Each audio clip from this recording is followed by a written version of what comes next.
Game one of the NBA Finals. Lot to talk about, lot to get into. Let's get started. So look, I went on TikTok early yesterday and I was like, there's a couple things here, man. First off, if you are a fan of basketball, enjoy the games. You are what we are witnessing. Game one was fantastic. Defense, shot making, physicality. If you love the sport of basketball, like truly love the sport, don't care who's playing, don't care, like if you were the kind of person who could just go watch dudes play at a rec center or the YMCA, this is the kind of series for you. This is what Adam Silver's been campaigning the last couple weeks, talking about. I want basketball to feel like the Super Bowl, where we don't care who the teams are, we just want to go watch really good basketball.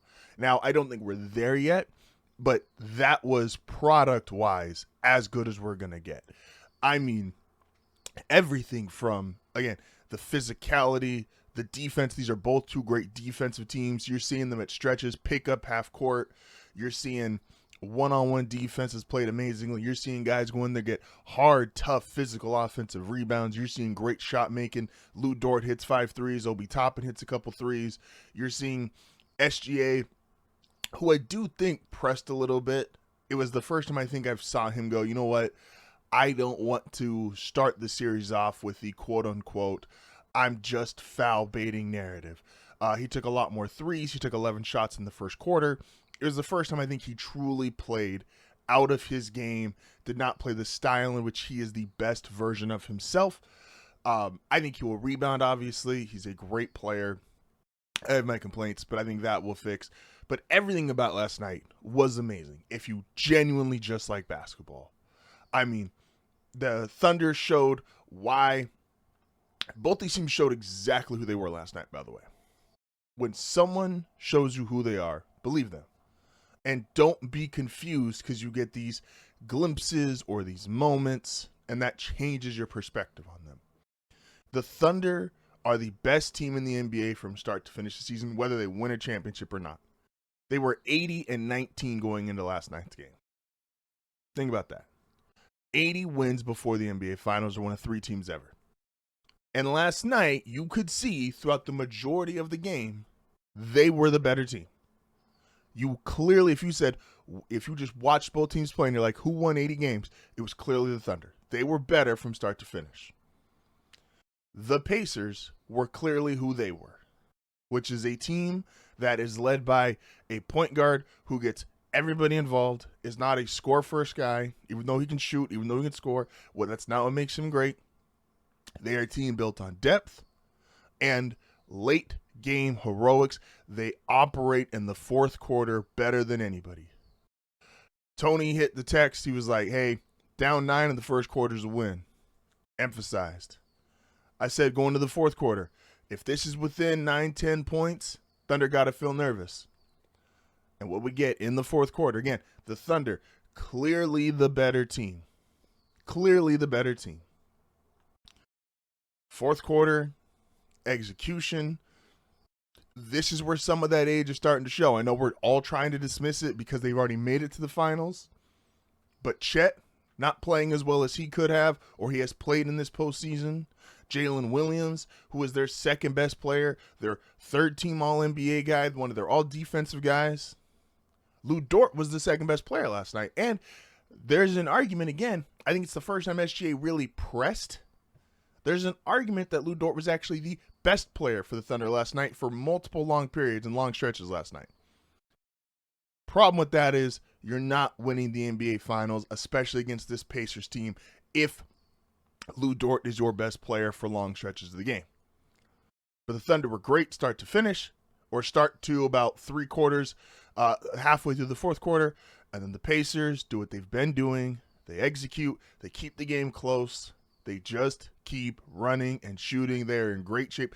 These two teams, and maybe this is a weird compliment to give to a professional athlete, these are extremely high quality in shape athletes, extremely high quality in shape teams. These teams are just running from start to finish. They don't stop.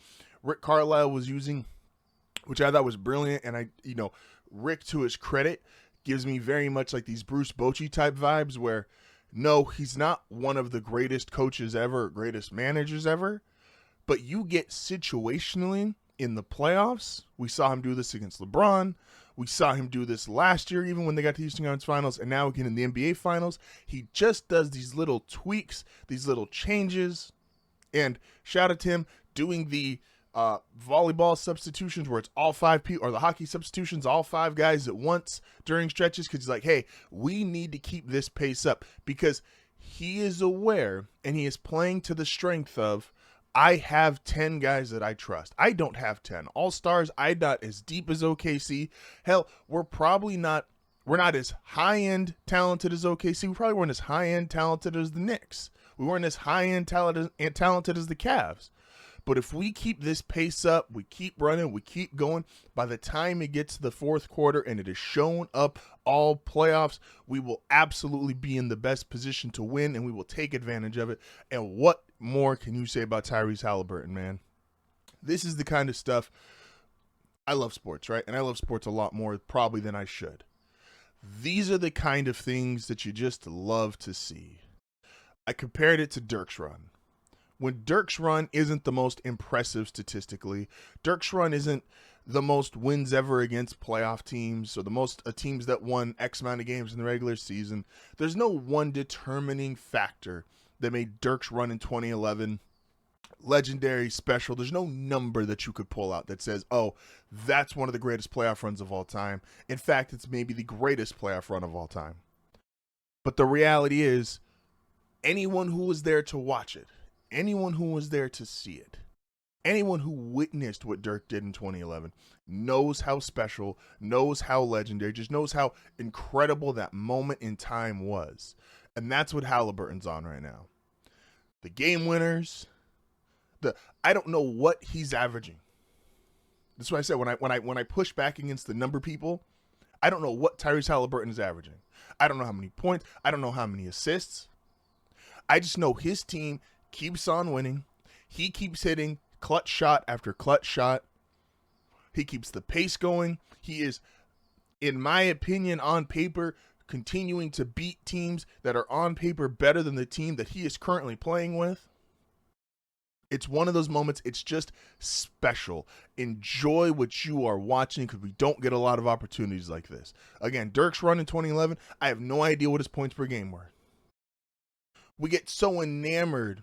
LeBron put such a otherworldly perspective on numbers for us that, oh, LeBron was averaging 35, 10 rebounds, 10 assists, doing all these crazy things. He had the 51-8 in a game. We got so obsessed with the numbers LeBron was putting up, because they were real-time Wilt-esque numbers, like numbers that guys are never going to touch again in the history of the NBA. And we're so just numbers. You don't need numbers to know why what you're watching is special. And again, I wrap this all up with, if you love the sport of basketball, that was a jersey agnostic, excuse me, that was a jersey agnostic game. It did not matter that they said Pacers Thunders on the jersey. It did not matter that it said Dort or Toppin. There was no different in last night's game from a quality perspective. If that was Knicks, Lakers, Durant, Curry, James, Harden. That's supposed to be LeBron, James Harden. You know what I'm trying to say there. That was a jersey agnostic, label agnostic. That was just some great basketball, and I'm excited. What a wonderful way to kick off the NBA Finals. Adam Silver, the NBA is not the Super Bowl yet, and I don't know if it ever will be. And some of that is just due to the amount of games that are played and the urgency, 1 game versus 7 game series, and that's always going to be tough to get around. But when you look at that, that was amazing basketball. That was brilliance. Between Tyrese, Lou Dort, SGA, like everybody was just, it was an amazing game of NBA basketball. Pacers win. Congrats to them. I think the Thunder are going to tie this up. But I also say this before we close out here on the first segment. I've been so wrong this entire postseason, and I can laugh at it. It's fine. I was so wrong with my playoff bracket that me thinking the entire 3 to 4 days, I tweeted this out yesterday, thinking the 3 to 4 days leading up to this, yeah, the Thunder are going to win. Yeah, the Thunder are the better team. Thunder in 6. And maybe even Thunder in 5. Made me think last night, I was like, you know what? Pacers are going to win this series, aren't they? Because, again, I can laugh at myself. I can acknowledge it. I've been so wrong. I have been the kiss of death to almost every single team that I have been like, yeah, they're going to win. Yeah, they're going to win.